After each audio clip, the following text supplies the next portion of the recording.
Hey Travis, my man, it's so nice to have you on the show today. How are you doing? I'm doing well. Thank you very much for having me. Beautiful, and thank you so very much for being here. I truly appreciate you. And Travis, oftentimes I love to thank my guest for two things, and I do this so often to the point where it has become my answer. So, firstly, I want to say thank you so very much, Travis, for investing in yourself. You are on this platform right now because you did invest it in yourself. And oftentimes, my man, I love to make reference to the amazing mango tree. They say some couple of months back, Travis, I was on a particular road, and just by the roadside, there was this very tall, unattractive mango tree. And I use the word unattractive because the mango tree's got no mangoes on it, and the leaves were all dry. So I just walked past it and I went my way. But Travis, just recently I was on that same road. And this time around, a lot's changed about the mango tree. The mango tree caught my attention pretty good from a distance. And immediately I got the urge to move so close to it, of which I did, and it wowed me. Because now the mango tree's got a lot of mangoes on it, beautiful green leaves and healthy branches, and not just mangoes now, Travis, I'm talking about ripe mangoes. It was such a lovely experience that day. I was so excited. Here's my point. The fact that you dedicated your time, energy, and resources to becoming the amazing Travis that you are today, that alone has made it really impossible for me to skip you. And that's why you got the request for me to be on the show because I was attracted to the fruit of what you're doing. Your insights, your philosophies, the impact your work is having. These stuffs are beautiful. And just before I sent you that request, my man, I said to myself, I've got to benefit from these beautiful things Travis is doing. Not only me now, but even with the audience. And here we had a day with the amazing Travis. So thank you so very much for doing that yourself. And secondly, thank you for saying yes to the invite. Because if you had said nope, there was nothing Elisha could do about it. Thanks so much, my man. Thank you for having me. Thank you for that story. Um, One thing that I really like about that story is that it does focus on like the development of the tree. But I think a part of it that people often forget is that there's a lot of external factors that really keep that tree healthy. Hmm. It needs to rain, like the rains come, the content of the soil, all that stuff. It really like it really really highlights we grow with the help of others. We grow with the help of others. Beautiful, beautiful. I love that. I love that. So let's get started, my man. I'm quite excited to have you on the show today for some reasons. Firstly, my interest in knowledge seeking. I believe in order for one to transition from a terrible situation to that of a beautiful one, Travis, I believe it takes the application of knowledge, quality information, and not just knowledge now, but the application of it. And my man, ever since I had discovered that light in the Hebrew means knowledge and darkness ignorance. I've been so keen to knowledge seeking. Why? Because I do not want to remain in the dark. So that's going to make our conversation today very important to me and even to the listeners. And the second reason why I'm excited to have the amazing Travis on the show today is for the sake of the audience. My man, we live in an age where information is as abundant as grains of sand. We've got a lot of information flying out there. So these folks trust me for quality, eye-opening, and very important information, of which I am totally convinced, my man, that our conversation is going to be insightful and impactful. So for that reason, Travis, let's get started with your introduction. Talk to us about your personal or your professional journey, because right now we are so curious. We want to know how Travis got here. Then afterwards, I've gotten some beautiful questions for you. Okay, Travis, my man, over to you. Um, well, my journey to this point is long. I have um I've worn many hats in my professional life. Everything. I was a lifeguard when I was in high school. Before that, I was a farmhand on the family farm and the neighbor's farm. Um, From being a veteran, I moved on to going to get my associate's degree, and then I started working in various fields as a field service technician for industrial plants and eventually nuclear power plants.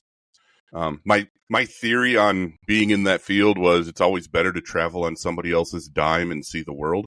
So I did a lot of that, and eventually that led to me becoming a teacher. The wife told me hey, we want to have a family. I don't want you on the road all the time, because that was what her dad did. So I stopped working on the road, became an elected official for a short period of time, and then started teaching. I teach industrial maintenance, and it's technically called electromechanical systems at St. Paul College in Minnesota. I call it industrial nerd because we teach programming. And then from there, I started going for my master's degree in right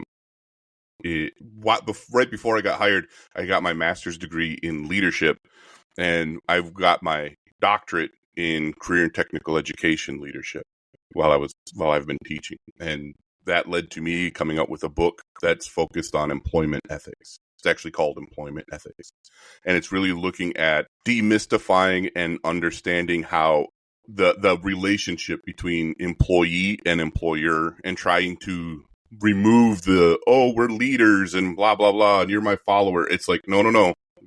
When we're talking employment, this is a transactional relationship where we need to respect each other's resources that we're looking to manage. Wow. And that led me to here today. Awesome, my man. That's a beautiful and a long journey. And you see, it's amazing the beautiful stuff you're doing. I tell you, I love it. So you mentioned employee now. So let's begin from there. All right. So what is the difference between work ethic and employer ethic? Got it? Yep. When we're talking work ethic, that a lot of people, when you think work ethic, that a lot of people have this like the same image. Technically, there's like what I lay out is that there's four components. Work ethic is productivity, reliability, autonomy, and collaboration. You need to be able to, if I'm your employer, you need to be able to do something that makes me money, right? I need to be able to depend on you to show up to work and do the job. I need to be able to trust that you're going to do the job without me standing over you to do the job. Like I can show you how to do it and then walk away. And then finally, just by its very nature, when I hire someone, we're a team. Like there's two people. We're both trying to go to a goal. We're at the minimum, you're going to be just a basic team. That's what the employer is able to keep control over you, right? Employment ethics is bringing it's the relationship between employee and employer. But when we're talking employer ethics, that's the counterbalance in a relationship, in all relationships. It's not just employment, but in a marriage, if you got a boyfriend or a girlfriend, you want to make sure that both sides of this relationship, they're able to say, these are my needs. And I, as the other party, am going to strive to meet your needs. That's where the work ethic comes in. And then that's where employer ethics come in, is that what needs can the employees put on the employer, right? And just say, hey, these are the basic things that I am looking for in order to actually achieve the work ethic you're looking for. So the employer ethics are, I need a safe and secure workspace. You need to supply me with a safe and secure workspace to some degree, right? An accountable professional relationship. That's my favorite one of them. We're not here to be friends. We're not here to be family. We're here to get a job done. I'm here to get a job done for you. And I have friends and family outside of this world of work. Right. So I'm just looking for a professional, accountable relationship. A responsible impact on the surrounding environment. You're not poisoning your potential workforce. That's really important if you want a company of legacy to last beyond you. So just making sure that you're not I can trust that you're not poisoning my children, and when you treat me well, I will promote you to my children to work for you. Right? Establishing that legacy. And then the final one is a community supporting wage. There's a lot of talk about like a living wage and a fair wage and all this stuff. But the catch is as a community as a whole depends on taxing not just the businesses, but the employees of the company. So the tax base needs to be solid. So you need a community, a wage that is paid that allows the person to meet their needs with full-time employment and participate in the community that they live in. So it's really important to have that community supporting wage. And Wow. then that allows that balance between in the relationship. You can do these for me, I can do these for you, and we can, as a group, move forward. Beautiful. And I never knew that. Thank you for explaining that. And you explained it in such a way that is quite easy to understand. Now I see why you're so good at what you do. Okay, but I'm still curious about something. So can Mhm. both exist without clashing? Got it? They both can exist. They both can exist without clashing. The problem comes in acknowledging accountability, right? And that's the biggest problem in the employee-employer relationship that is unique in all other relationships. Leader-follower, in that relationship, the followers have some accountability because they can influence each other's views of the leader, or I can walk away. Leader-follower is a very high level, actually a very high level needs-based form of leadership. In a personal relationship, if I don't like, either party can easily walk away, right?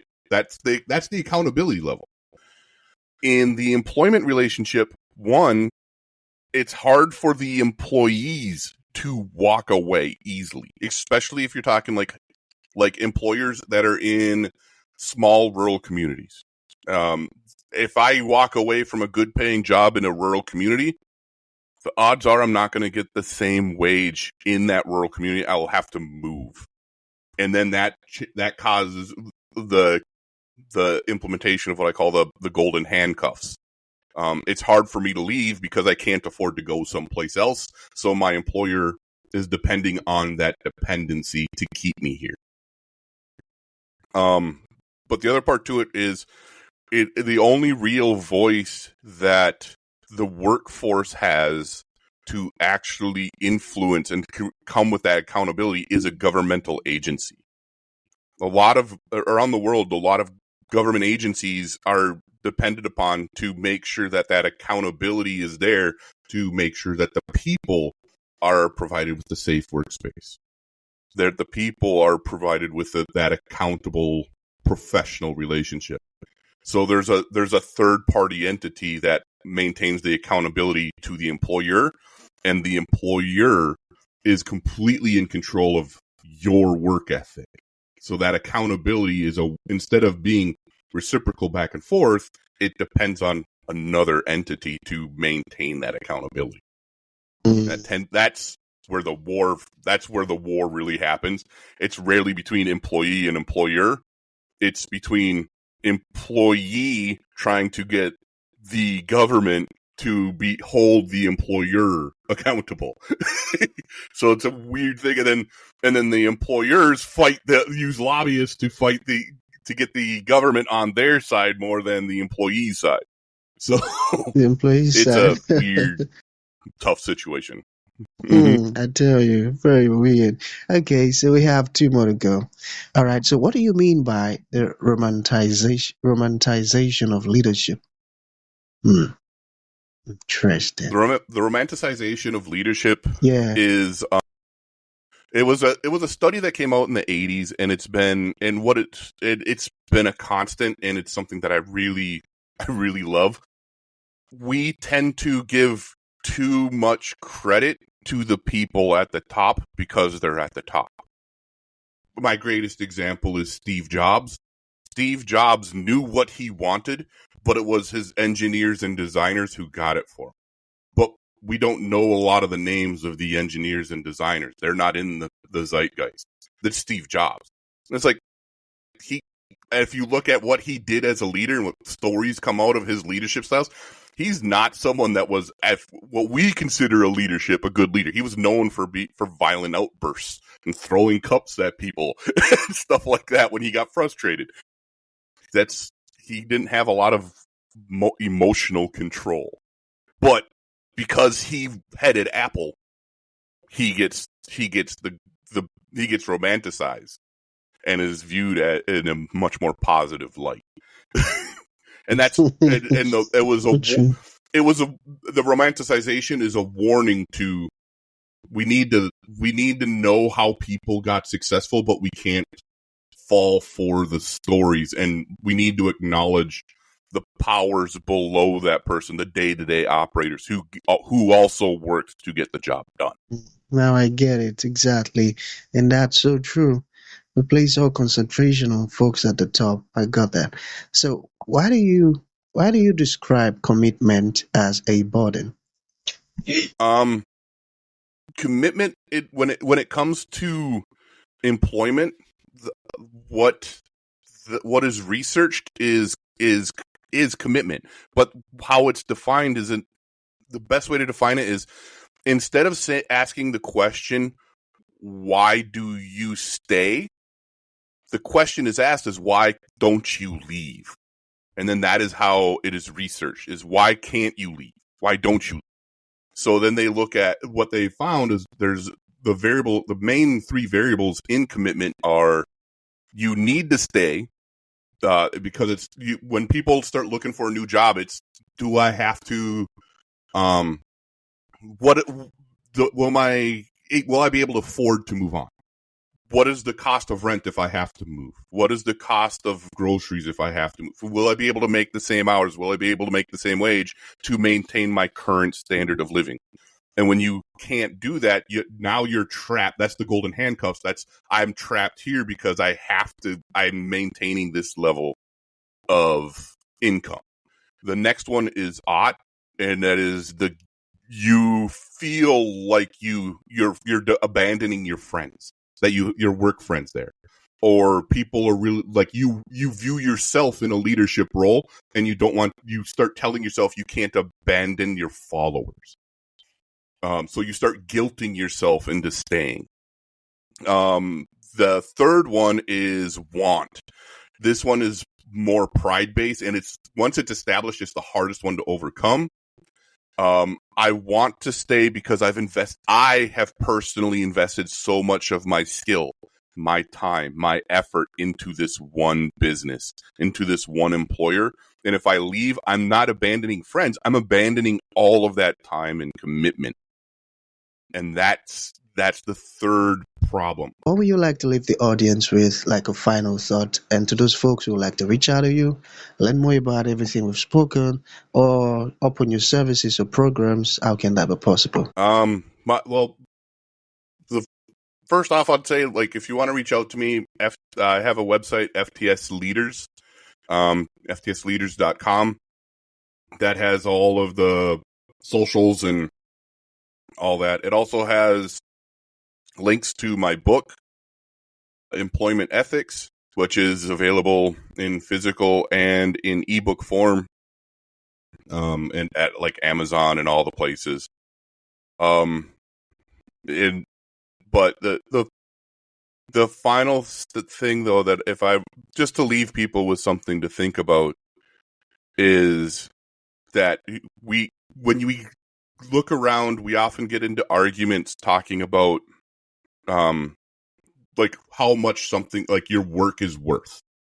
And the problem is when we fall into this stuff, the discussions of what jobs are worth less, we're actually making it so all of our jobs are worth less. We need to talk about how we as employees are worth more, and all employees are worth more, and setting the bar for that. Profound words. I got that. So that's going to be the end of the show, my man. Thank you for coming and thank you for sharing those beautiful stuffs with us. It means a whole lot, Travis. Thank you so much. Thank you for having me.